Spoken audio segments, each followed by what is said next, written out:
Thank you for that very kind introduction, and it's far better than the one I got at the Scottsdale Rotary Club where the guy said, "Here's the latest dope from Washington, Senator John McCain." So I thank you, Howard. I thank you for the kind introduction, and yes, my number of landings did not match the number of takeoffs. And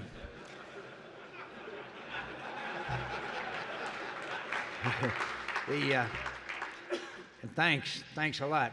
Thanks for mentioning that I lost running for President of the United States. Thank you very much. After I lost, I slept like a baby. Sleep 2 hours, wake up and cry. Sleep 2 hours, wake up and cry.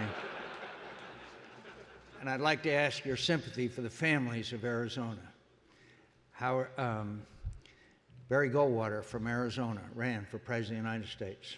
A congressman named Morris Udall from Arizona ran for President of the United States.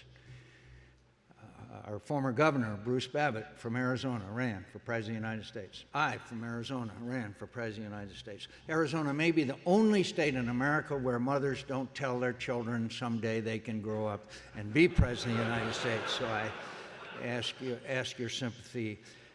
And first, I want to thank the leadership here of the International Association of Firefighters, the dedicated, hardworking individuals who stand behind and stand up for the 300,000 firefighters who put their lives on the line every single day. General President Howard Shakeberger, an old friend. General Secretary Treasury Thomas Miller, your executive board, trustees and staff who continuously educate me and my staff on the dangers and concerns that you all face. I want to thank the president of our Professional Firefighters of Arizona, Brian Jeffries, and the United Phoenix Firefighters President Steve Berline, who we in Arizona are proud to have serving as the voices of Arizona's bravest. In addition, on behalf of the Arizona Congressional Delegation, I want to thank and recognize our past Arizona Fighter President Tim Hill for his incredible efforts in the wake of the Yarnell Hill fire, in which 19 Granite Mountain hotshots bravely fought and lost their lives on a mountainside in Yarnell, Arizona.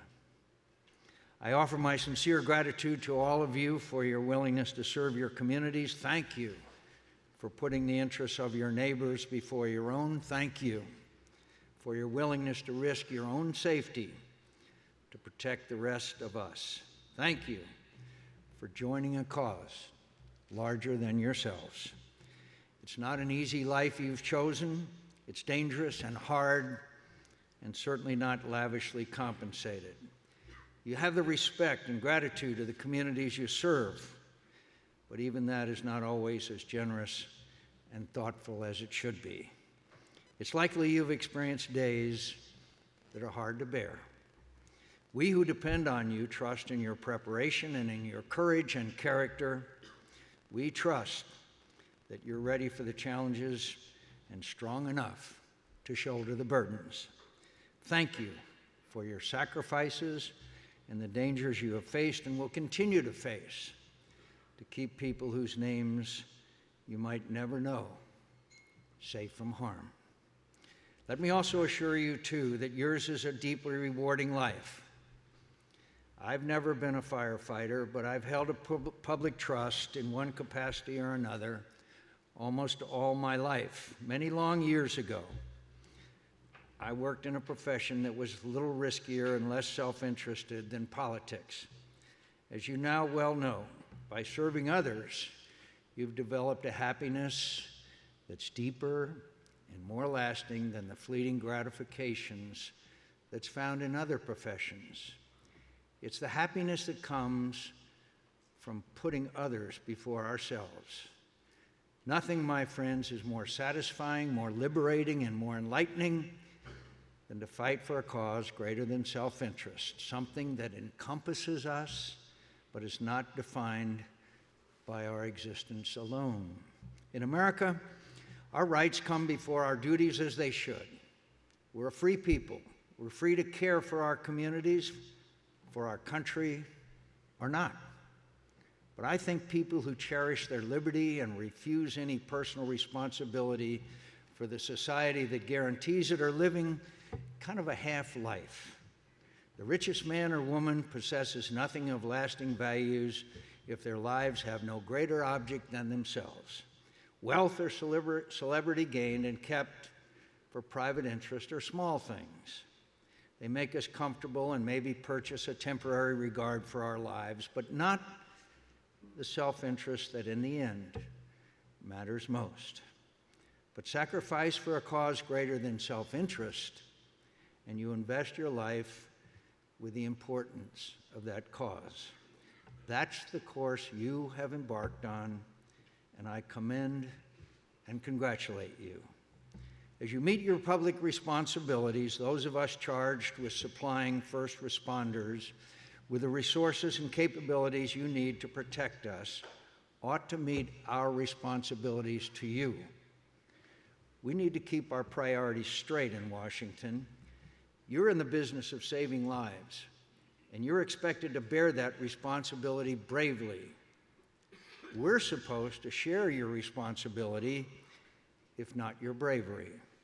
And that obligation ought to come before partisanship and campaigning and other more frivolous exercises that often occupy the attention of the federal government.